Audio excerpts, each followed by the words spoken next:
Sweet. Yeah, it already says it's recording. I don't know if that's because you're recording or if I'm recording. I think you're able to check if you do the tap Oh down. no, I think I am. It says pause or stop recording. Sweet. Okay. We're good. Perfect. Okie dokie. Well, if you want to just start out with your name, pronouns, age, year, major kind of thing. Yeah. So I'm Sari Applefeld. I'm a third year Moving-Image Production major with minors in screenwriting and film studies. My pronouns are she, her, and yeah, I'm a film student and I make a lot of video projects.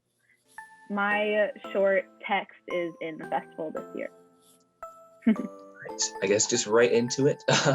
Why did you get into filmmaking? Like, what was your inspiration? Was there any story you have? You know, it wasn't really like the exciting story people wanted to be. It was kind of like my whole family knew what I was going to do before I did. Like, I don't remember picking film as a major when I was looking to colleges. It was like, okay, well, which school am I going to study film at? And it wasn't like I was doing a bunch of projects at home or anything. Like, I would play with iMovie sometimes, but I was just a big nerd for like all the behind the scenes of like animation and live action. And I just spend like more time on YouTube studying how they made it than actually watching the movies themselves. So it kind of just fell into my lap like that. And I feel really lucky that I didn't have to like struggle to figure out what major. I'm about to schedule for my last year in MIP. So we're seeing the finish line. Awesome. Did you ever, I know you've been animation in the festival, but you also, I've seen your other documentary stuff and everything. Do you prefer like live action or any sort of specific mode, or do you see that for your future? Or so to me, what I think is really interesting is like I've always wanted to work in animation and then like live action too. But my favorite classes have been my documentary and experimental classes, probably just because like animation is hard. It's a lot of work and a lot of time. And as a liberal arts major, you don't have that much time. I like all types of film and media and like social media. I think there's a lot of interesting stuff happening there too, just like in the media world. But yeah, I definitely love watching animation the most just because there's so much art that goes into it. But story-wise, like any medium works for me. Like as long as it's a good story, I'm usually interested through to the end. Zeroing in on text, what was your kind of process animating this, especially with the context of like COVID and quarantine?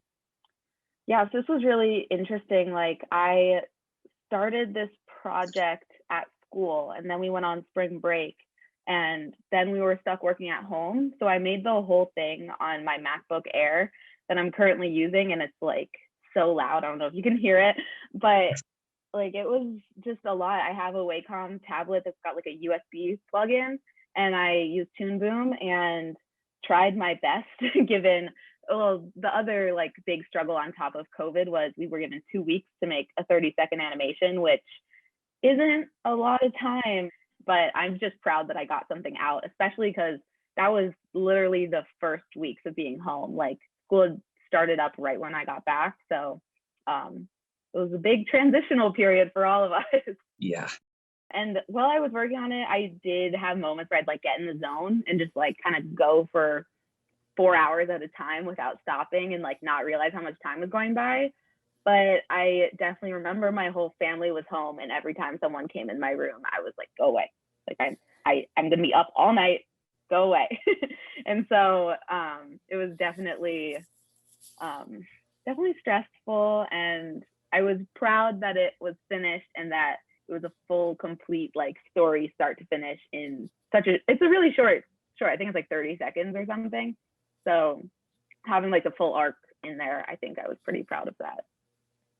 Did you like kind of start with storyboards, or did you have some like drawings, or like way back the semester before I had written a script that I really liked, and I wasn't gonna animate a scene from that script, but I kind of had already played around with some character designs for that story. And so I borrowed that design and kind of just like the mood of the script and made a much easier story to tell with 2 weeks. And so, I mean, the story of it is kind of like a very common girl story, just like that random text at 3 a.m. But it wasn't really specific to anything or anyone. It was more like the script I've been working on was a lot of very girl-centric stories and very like early 20s, late like young adulthood style stories. So I thought that was a fun visual one to use, but it wasn't like anything to do with COVID. I think I had boarded it out before we went home or before spring break. And then from there on, it was just finding a color palette and getting it done. Looking back on, like, do you recontextualize it kind of with the pandemic as like a pandemic story? You kind of define it as that? I feel like that's kind of a weird thing we're asking ourselves now, but. You know, now that you're asking, I never really thought about it as being like a story through your phone.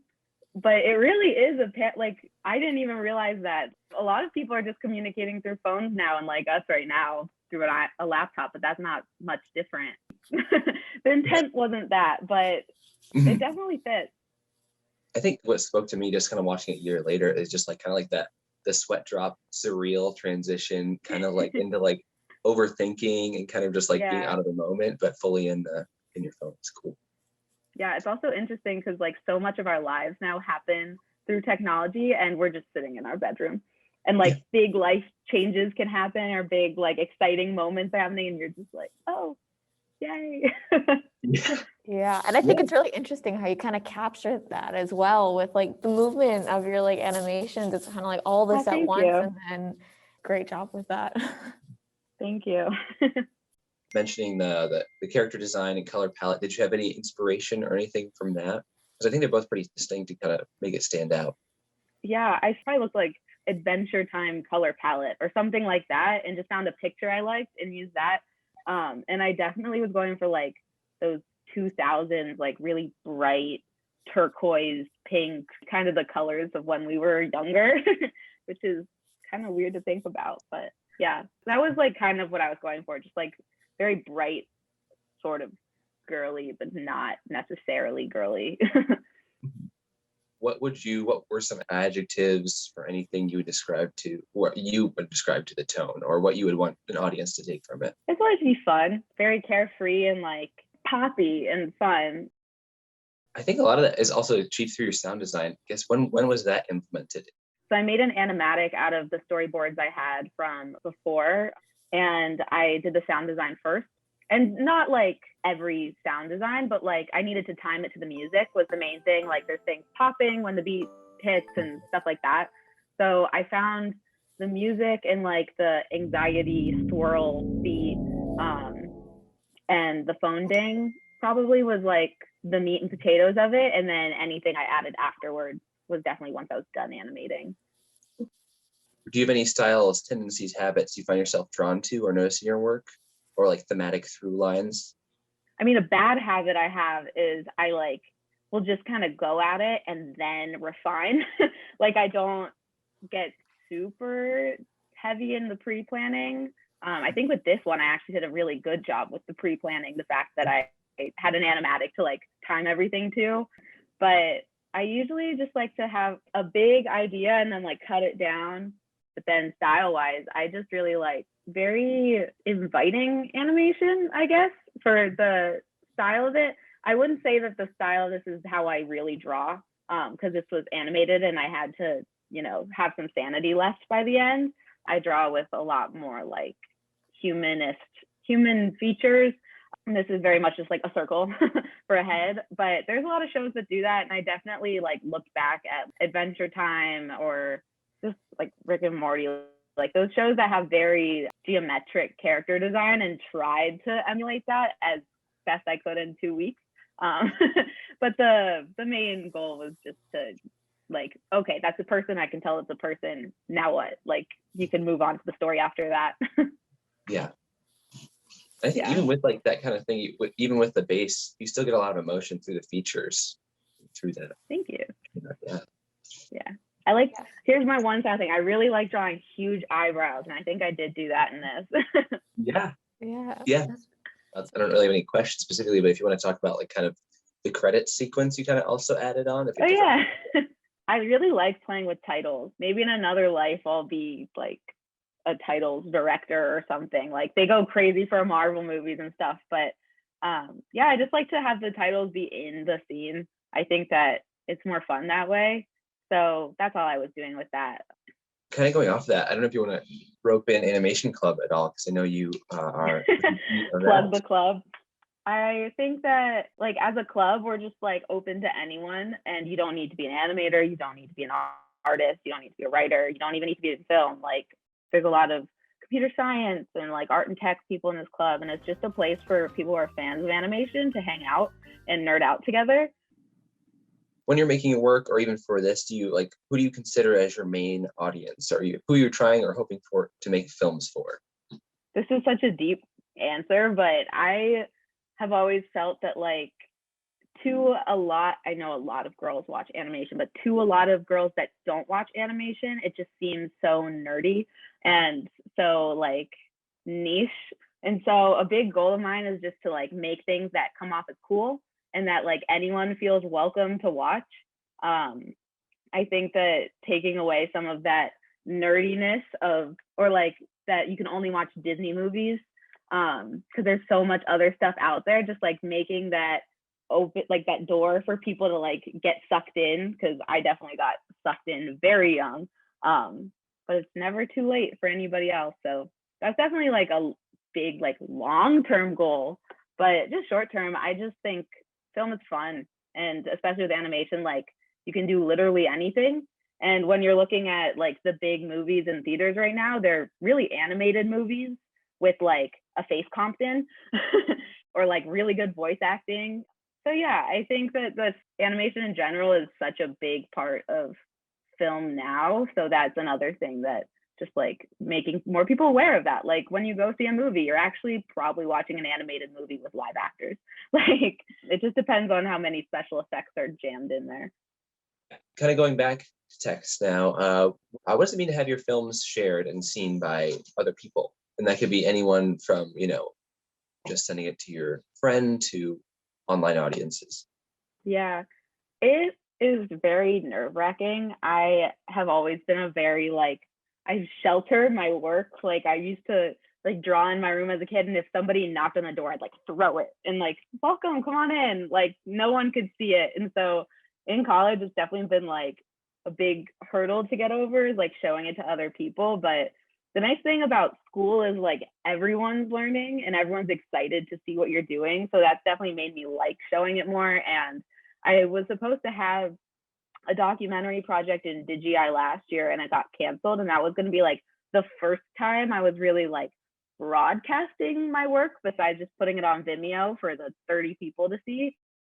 And so since that got canceled, this is the next chance at that. So I'm really excited to be showing something, and very nervous for all those friends and family to see it on YouTube. I guess kind of going off that, is there any message you want to attach to your work or to send out to people that are seeing it? Or this was just like a fun project, a fun exercise in like learning the pipeline of animation. This was like my final for class. So it was just like culminating all the things we had learned, and also like me just trying to tell a fun story that I wanted to tell. And so, yeah, just don't take it too seriously. And I'm just happy it's done and that it exists and that people can watch it, that it got made in the first place. So, yeah.